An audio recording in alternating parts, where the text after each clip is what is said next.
Sveiki, šiandien kalbėsim apie Nike Hyper Dunkus 2011, jų kaina yra 340 litų, dydis yra atitinka, plotis atitinka, viskas ok.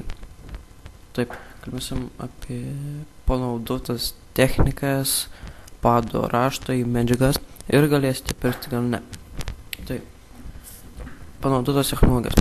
Viena iš jų yra Nike Flywire. Nike Flywire lengviausia ir greičiausia Nike siūloma medžiaga. Jis susideda iš sintetinės medžiagos gijų, kuris yra išdėliojamas kalbančių tiltų principu. Nike Flywire technologija užtikrina maksimalų stabilumą.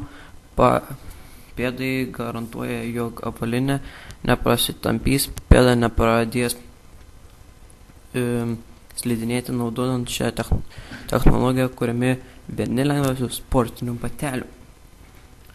Pado raštai. Eglutė pado raštai. Raštas sudaro lygiagrečių linijų zigzagas. Taip matote, zigzagas. Užtikrina puikų sukibimą įvairiomis kryptimis.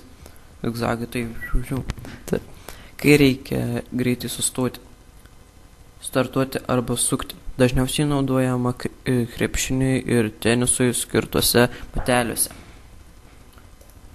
Medžiaga. Dirbtinė oda. Ji išsitampa, stipresnė, lengvesnė ir patvaresnė negu natūrali oda. Atpažįstama iš vienodo grūdėto paviršiaus ir lygių kraštų perpjovus odą. Taip. Ačiū už dėmesį ir galite pirkti arba ne. Dar kelios informacijos apie batus. Svoris yra 340 gramų, ne kilogramų. Spalva yra geltona, žalia, raudona. 2011 metų Lietuvos rinktinės Europos krepšinio čempionato bateliai. Itin ribota leidimo.